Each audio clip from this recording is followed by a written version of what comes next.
Assalamualaikum and hi, my name is Nura Akila binti Muhammad Zalani and my supervisor is Madam Noraisha Abdullah. Welcome to my presentation to my panel and all the viewers. So today I'm going to present about my VIVA, that is development and application of imidazole-based organocatalyst in organocatalysis reaction. First of all, I will talk about what is organocatalyst. The process organic and catalyst are combined to create the term organocatalyst. Organocatalysis is a type of catalyst where an organic catalyst accelerate a chemical reaction.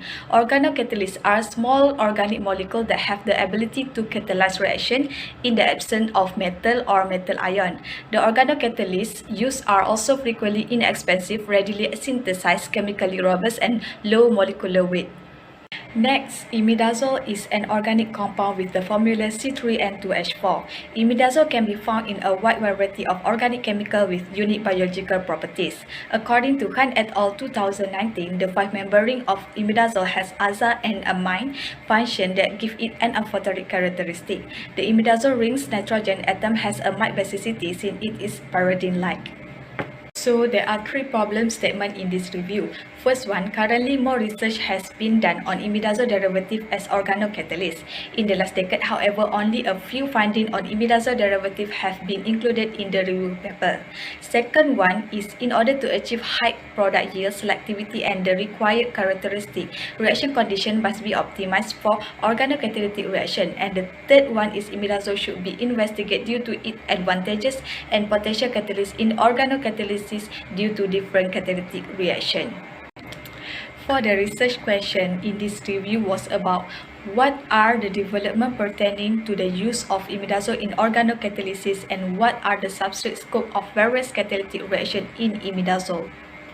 Next is the objective of study. So the first one is I wanted to critically review the literature about imidazole as an organocatalyst. Second one is I wanted to investigate the uses of imidazole in organocatalysis. And then the significance of the study, which are thought numerous research articles exist in the literature on imidazole as an organocatalyst.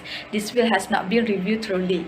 The second one is it was thought worthwhile to present this review, which cover all the significant and outstanding development relevant to imidazoles.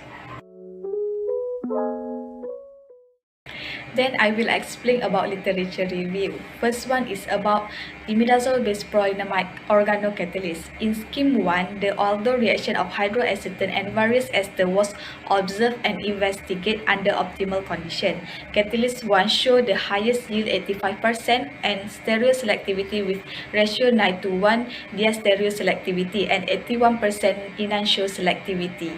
Through testing different acids as additive and solvent, it was found that 20% more of catalyst 1 and 20% more of propanoic acid in acetone nitrate 0.5 ml at 0 degrees Celsius give the best reaction conditions. High yield was up to 92% and stereoselectivity was up to ratio 15:1. DR and 90% EE were achieved in the aldol product with good to excellent enantioselectivity selectivity and diastereoselectivity. In scheme 2, the reactive ketone electrophile of 3-fluoromethyl ketone was also demonstrated. It showed 3-fluoromethyl ketone and hydroxyacetone were observed with 20% mole of catalyst 2 with the presence of 20 mole of propanoic acid in chloroform 0.5 ml at 0 degrees Celsius with high yield 70% and stereoselectivity 6:1 DR and 84% EE. The 3-fluoromethyl group functionalized tertiary alcohol was produced using catalyst 2. Second one is about zwitterionic imidazole salts. In scheme 3, the reaction of 3,4-dihydro-2-H-pyrene and various alcohol is produced tetrahydropyrenylation of alcohol using 10% mole of 4,3-methyl imidazolium butene sulfonate as a catalyst. This reaction is mild and solvent-free, operating at 60 to 80 degrees Celsius and yielding up to 60 to 94% in 10 hours. They had observed that 10% mole of 4,3-methyl imidazolium butene sulfonate as a catalyst afforded better yield, which is 90% compared to that of 5% mole that was 74% yield. For the reaction in scheme 4 show that the reaction of benzoyl nitrate and sodium azide in the presence of different zwitter ion that produce 5-phenyl 1-H-tetrazoles. Firstly, they tested 1 butene sulfonate as the reaction catalyst, and the yield of the product was 82%, but a similar yield, which is 84%, was then obtained by using 4,3-methyl imidazolium butene sulfonate. However, another catalyst also was used to observe the desired product, but it was found less effective and no reaction of the product. The 10 mole% of catalyst loading is a better catalyst than 5 and 15 mole% loading of catalyst. Then the zwitter ionic salts B was chosen as the catalyst. Third one is about imidazole-mediated synthesis of spiroozindole. In scheme 5, the reaction between isocyanated malonitrile and 4-hydroxycoumarin were performed with 20 mole% imidazole in water at 50 degrees Celsius. The reaction was increased the yields up to 95%, but the yield decreased to 92% when the catalyst loading was increased to 30 mole% and the condition remained the same. When different reaction on acid or base reactions such as L-proline, triethylamine, triethyldamine, and benzoic acid were studied, they were shown to be ineffective when compared to imidazole. The last one is about imidazole catalyst green component approach. In this synthesis, imidazole was employed as the catalyst while water served as the solvent operating under mild condition. In scheme 6, the model substrate consisting of 4-hydrocoumarin, benzaldehyde, and bromoacetophenone was subjected to various approaches in order to obtain the desired trans-2,3-dihydrofluoro-3,2-C coumarins DHFC compound. In the beginning, they used taurine as a catalyst and water as the mediator. They proceeded with the model reaction involving 4-hydrocoumarin, benzaldehyde, and bromoacetophenone. The expected formation of DHFC was not observed in taurine catalyst reaction at 65 degrees Celsius for 24 hours.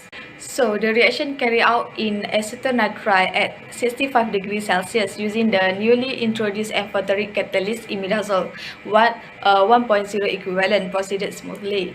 The reaction yielded the product in 24 hours with 25% yields. Unexpectedly, the highest yield of 97% was achieved within 6 hours when the reaction was conducted in a water-based medium using 2.0 equivalent of the catalyst. When 3.0 equivalent was used, the reaction time was reduced 1.5 hours, but the yield decreased to 90%. Additionally, the reaction also used other catalysts, but the best outcome was achieved with the imidazole catalyst water-mediated multi-component reaction at 0-100 degrees Celsius. This approach resulted in a yield is 97% with high selectivity.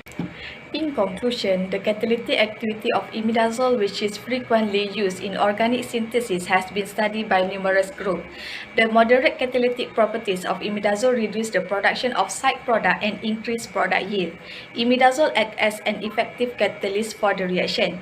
The imidazole-based organocatalysts have the advantages of the wide scope substrate, inexpensive, readily synthesized, harmless, and metal-free. Next is the recommendation. First one is imidazole-based organocatalysts can exhibit different reactivity and selectivity depending on their structural features.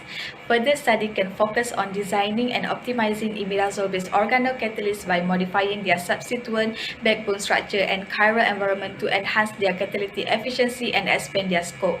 Next is chiral imidazole organocatalysts have shown great potential for asymmetric transformation. Future study can focus on the design and synthesis of novel chiral imidazole catalysts for enhanced selective reaction. So the research on imidazole need further investigation for the development of catalysts.